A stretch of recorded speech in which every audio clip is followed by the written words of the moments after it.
السلام عليكم ورحمة الله وبركاته. نحمد الله العظيم، نصلي ونسلم على الرسول الكريم. أما بعد، فقد قال الله سبحانه وتعالى في كلامه القديم والفرقان الحميد: أعوذ بالله من الشيطان الرجيم، بسم الله الرحمن الرحيم. إنا نحن نزلنا الذكر وإنا له لحافظون. صدق الله العظيم. وقال رسول الله صلى الله عليه وسلم: تبرك بالقرآن فإنه كلام الله وخرج منه. صدق رسول الله صلى الله عليه وسلم.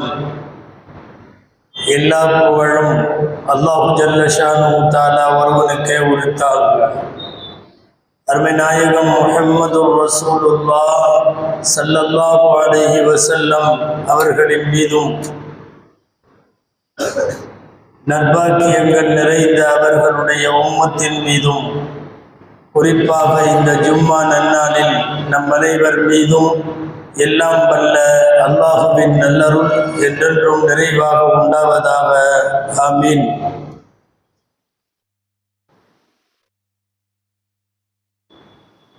அல்லாஹுவின் பேரருளால்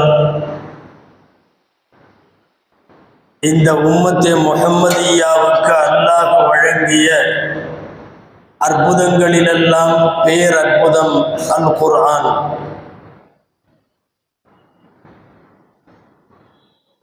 இந்த உலகத்தில் பல்வேறு நபிமார்களுக்கு வேத வெளிப்பாடுகளாய் அல்லாஹ் சில ஏடுகளை தந்தான். தௌராத், இன்ஜீல், ஜபூர் போன்ற பெரிய வேதங்களையும் அல்லாஹ் கொடுத்தான். வானத்திலே இருந்து இந்த மண்ணிற்கு இறங்கிய வேதங்களில் கடைசியாய் அருள்மறை அல் குர்ஆனை அல்லாஹ் அவனுக்கு அளித்தான்.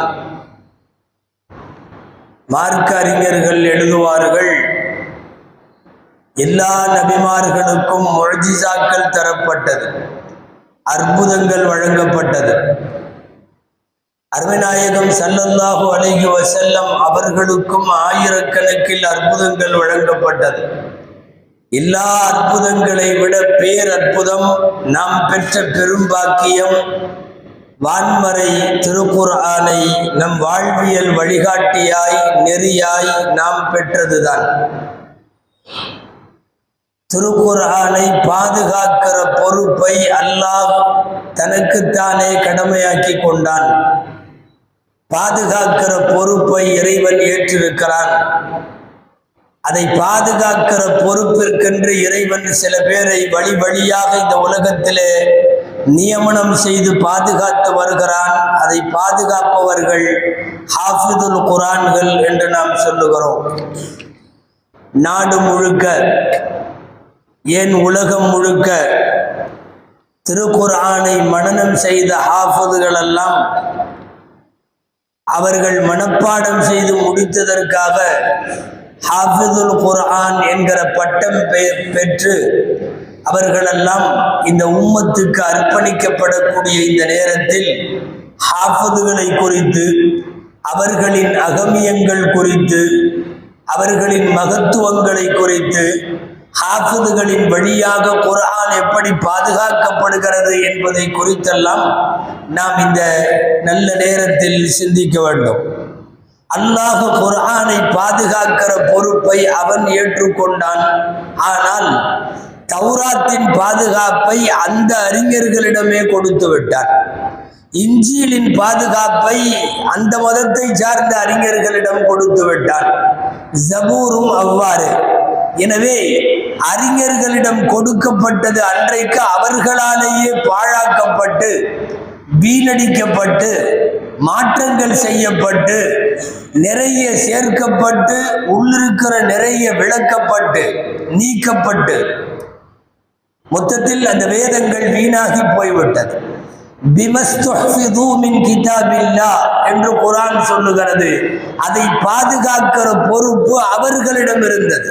எனவே வீணாகி போனது. மனிதர்களால் பாதுகாக்க முடியாது.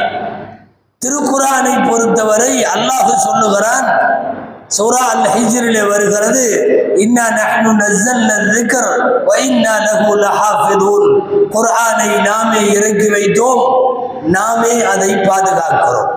குர்ஆனை பாதுகாக்கிற பொறுப்பை அல்லாஹ் ஏற்றுக்கொண்ட காரணத்தால் இந்த மண்ணில் இதுவரை மாற்றத்திற்கு உட்படுத்தப்படாமல் சேர்க்குதல் நீக்குதல் போன்ற அவலங்கள் எல்லாம் ஏற்படாமல் இன்றைக்கு வரை குர்ஆன் பாதுகாக்கப்படுகிறது. எப்படி பாதுகாக்கப்படுகிறது?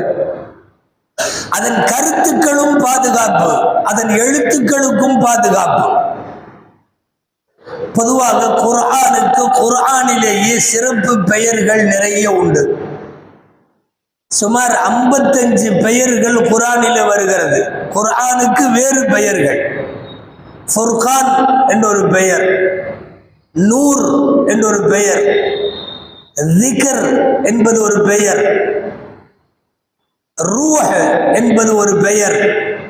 குர்ஆனுக்கு குர்ஆனிலேயே இருக்கிற 55 பெயர்களை பார்க்கிறோம்.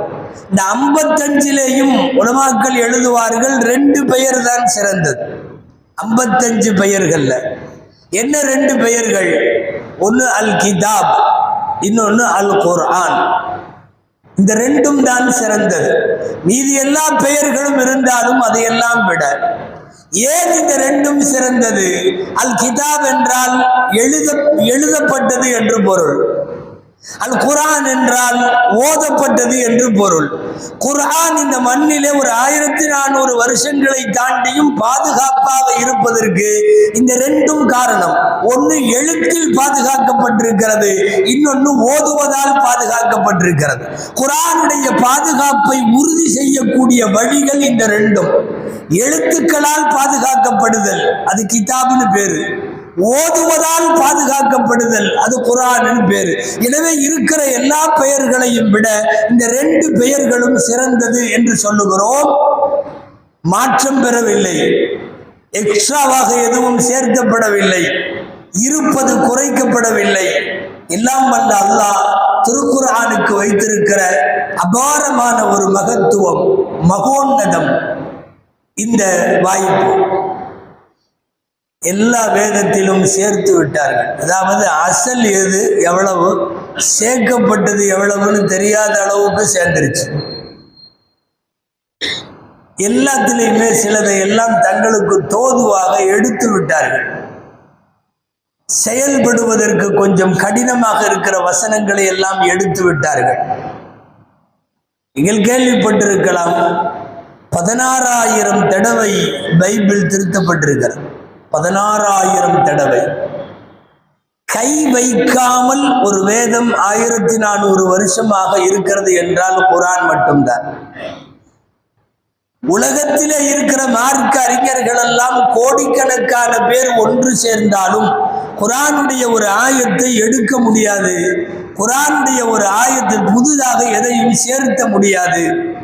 ஆக சேர்க்குதல், நீக்குதல், இடைச்சல்கள், மாற்றுதல், இந்த எல்லாவற்றையும் விட்டும் ரப்புல் ஆலமீன் பாதுகாத்தான். நாம் யோசித்து பார்க்கிறோம், எப்படியெல்லாம் பாதுகாத்தான்.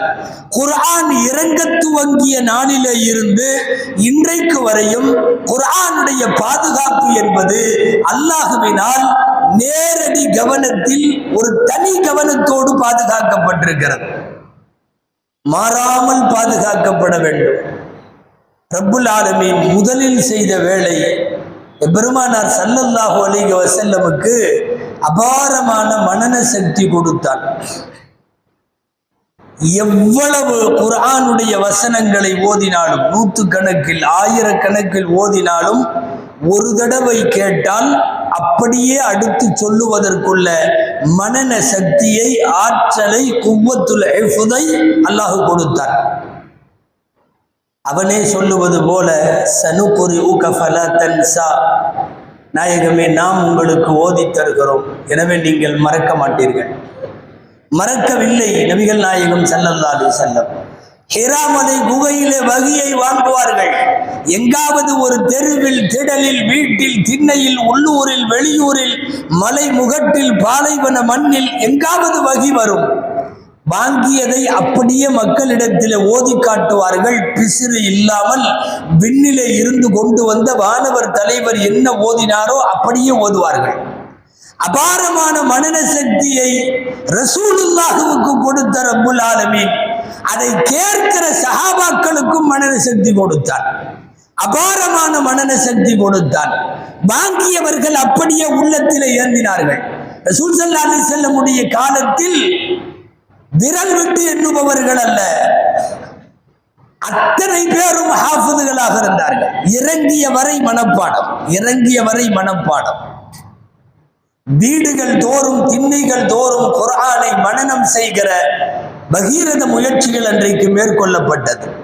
இதெல்லாம் பாதுகாப்பதற்கு ரப்பு செய்த வழி. சரி, உள்ளத்திலே இருந்தால் பத்தாது, எழுத்திலே வேண்டும். காத்திபுல் வஹி என்று சொல்லக்கூடிய வஹியின் எழுத்தாளர்களை உருவாக்கி குர்ஆனை எழுத வைத்தான்.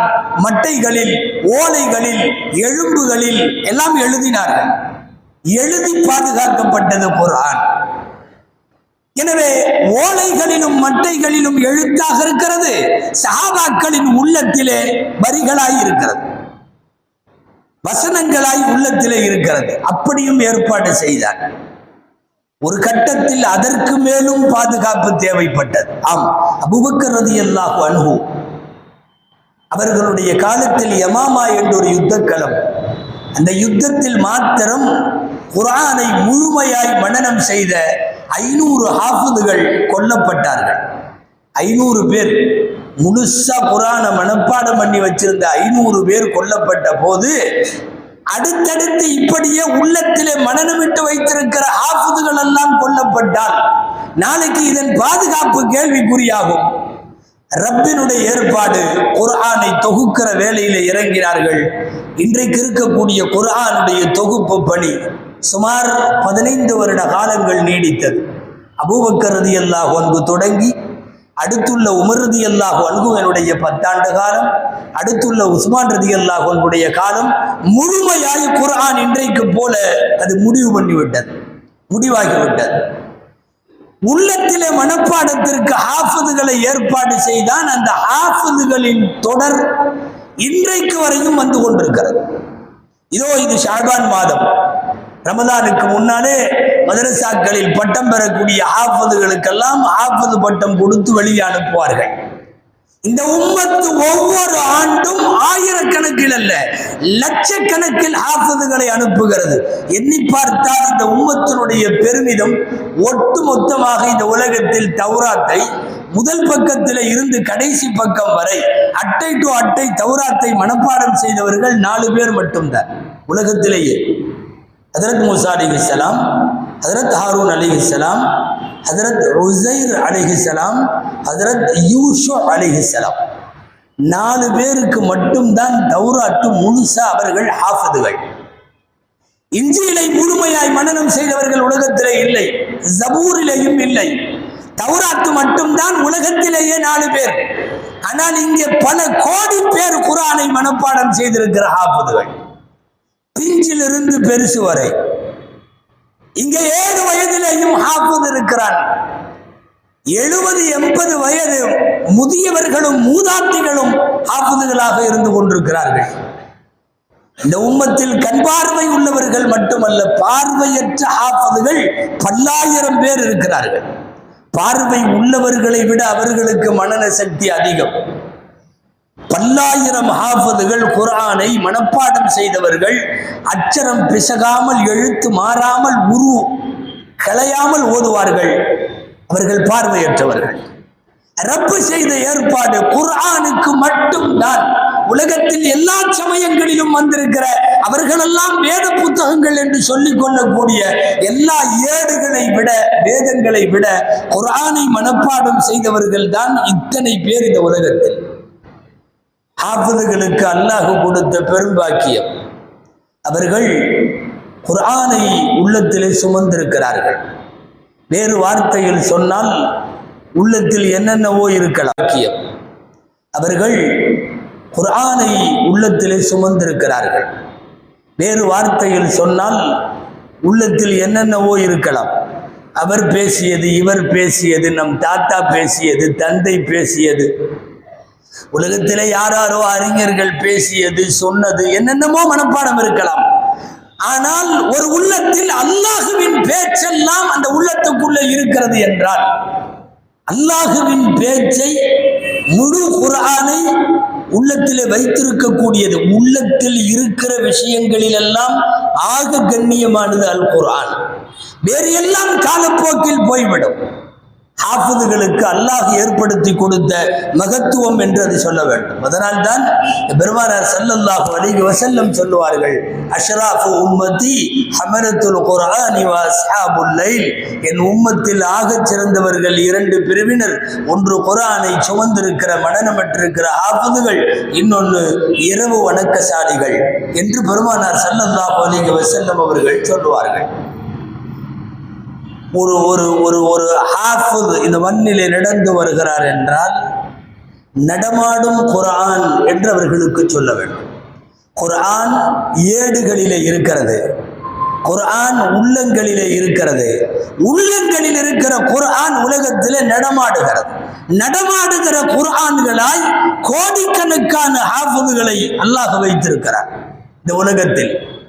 கியாமத்து வரை குர்ஆனுக்கு பாதுகாப்பு. கியாமத்திற்கு சற்று முன்பு, உலகம் அழிவதற்கு சற்று முன்பு ஹதீஸிலே வருகிறது, ஏடுகளில் இருந்து வரிகள் காணாமல் போய்விடும், உள்ளங்களிலே இருந்து ஒரு எழுத்தும் மனப்பாடத்திற்கு வராமல் போய்விடும்.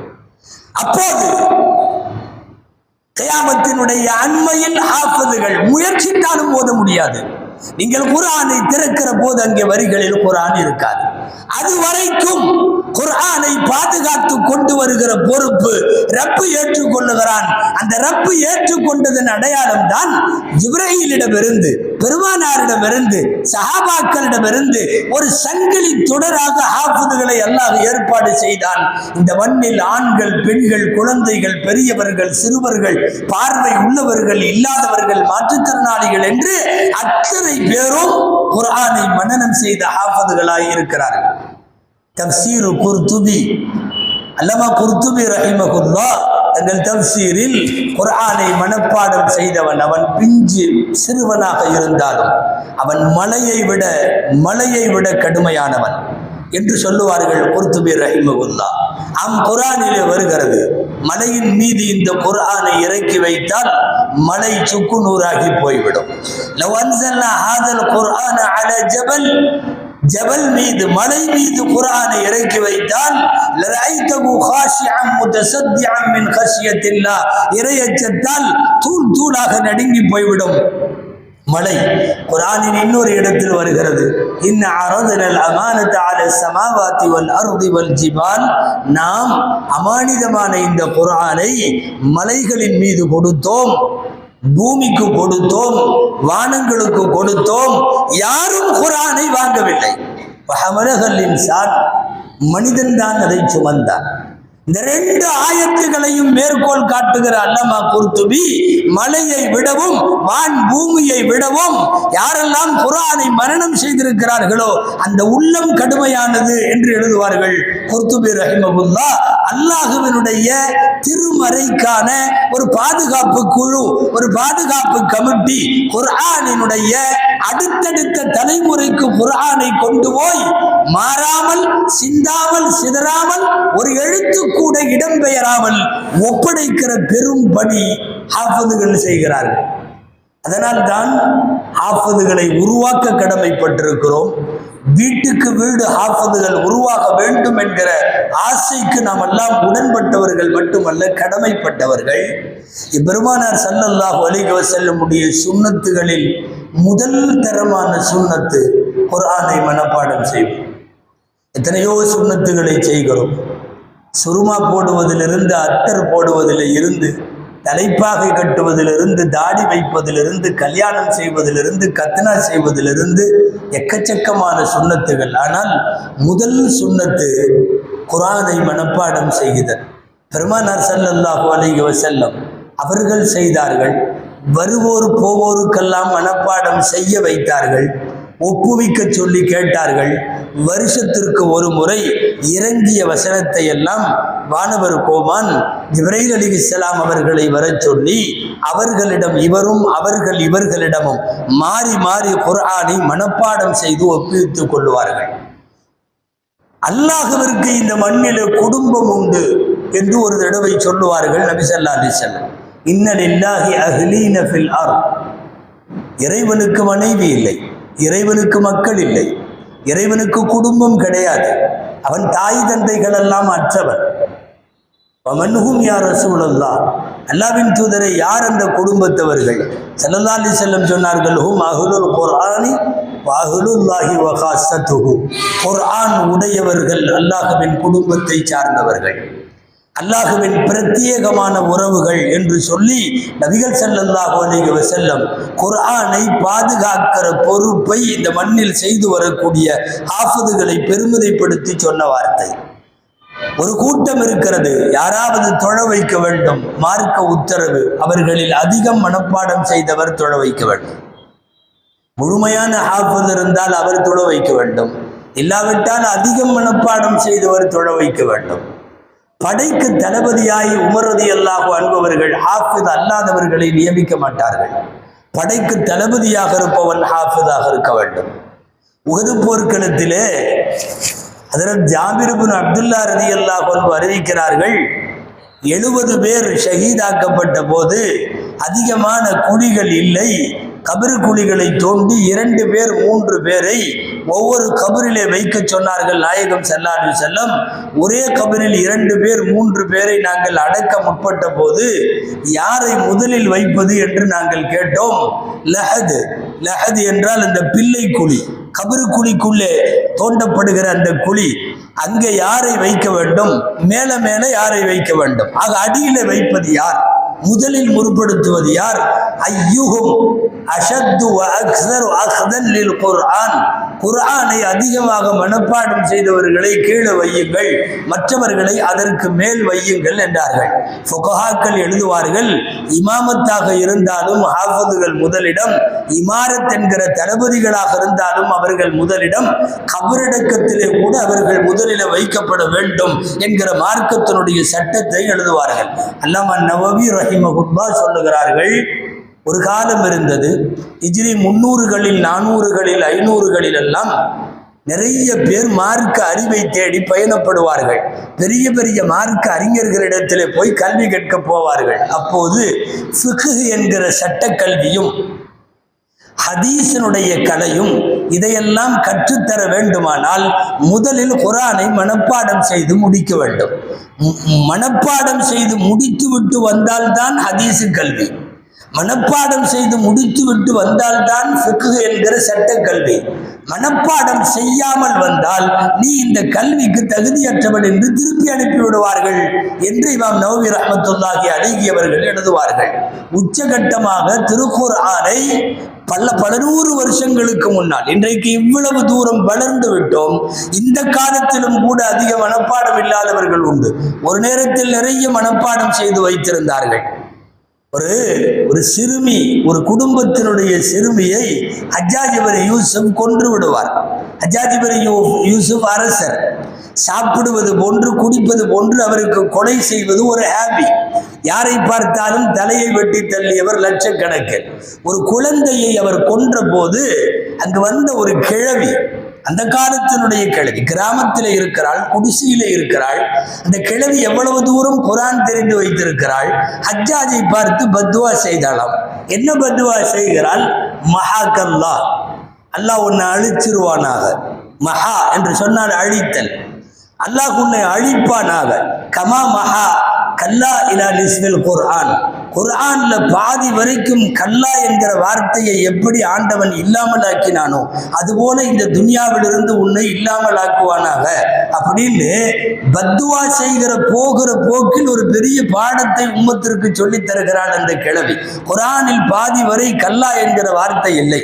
குர்ஆனில் பாதிக்கு பின்னால் நிறைய வரும். கல்லா சௌஃப தஅலமூன் சும்ம கல்லா சௌஃப தஅலமூன் கல்லா பல் ரான அலா குலூபிஹிம் நிறைய வரும். கல்லா என்பது 15 ஜுஸு வரை இல்லை. பத்துவா செய்வதற்கு போகிற போக்கில் அந்த கிழவி சொல்லுகிறாள், குர்ஆனில் பாதி வரை கல்லாவை இல்லாமலாக்கியவன் ரப்பு, அவன் உன்னை துனியாவிலிருந்து இல்லாமலாக்குவானாக. நாம் இங்கே கவனிக்க வேண்டியது, அவ்வளவு தூரம் குர்ஆனும் தர்ஜுமாக்களும் விரிவுரைகளும் தப்சீர்களும் வராத காலத்திலே கூட இந்த உம்மத்தினுடைய குக்கிராமத்து கிழவி வரைக்கும் குர்ஆனிலே வரக்கூடிய வார்த்தைகள் குறித்து வாக்கியங்களை குறித்து தெரிந்து வைத்திருக்கிறாள் என்றால் இன்றைக்கு நாம் எவ்வளவு தெரிந்திருக்க வேண்டும். எனவே வீட்டுக்கு வீடு ஹாஃபிதுகள் உருவாக வேண்டும். மஹல்லாவிற்கு மஹல்லா ஹாஃபிதுகள் உருவாக வேண்டியது ஃபர்து கிஃபாயா. நாடு முழுக்க இப்போது ஹாஃபிதுகள் பட்டம் பெற்று வழிவரும் நேரம். ஹாஃபிதுகளை வருகை என்று வரவேற்போம்.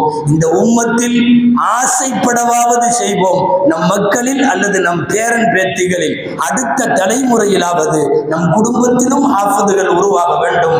அல்லாஹ் ஜல்ல ஷானஹு தஆலா ஹாஃபிதுகளின் வழியாக திருக்குர்ஆனை உலகம் உள்ளளவு வரைக்கும் அவன் வாக்குறுதி அளித்தது போலவே அல்லாஹ் பாதுகாத்து அருள்வானாக. ஆமீன். வ ஆகிரு தஅவானா அனில் ஹம்துலில்லாஹி ரப்பில் ஆலமீன். அன்பிற்குரியவர்களே, இன்ஷா அல்லாஹ் நாளை காலை 9 மணியில இருந்து லுஹர் தொழுகை வரை நம்முடைய பள்ளிவாசலில் நடைபெறுகிற ஜாமியா நுஹுதா அரபிக் கல்லூரியிலே 10 பேர் மௌலவி ஆலிம்களாகி வெளியே செல்லக்கூடிய ஆலிம் பட்டமளிப்பு விழா நாளை நடக்கிறது. உள்ளூர் வெளியூர்களை சார்ந்த பல்வேறு உலமா பெருமக்கள், மார்க்க அறிஞர்கள், சமுதாய தலைவர்கள் இந்த நிகழ்விலே உரையாற்ற இருக்கிறார்கள்.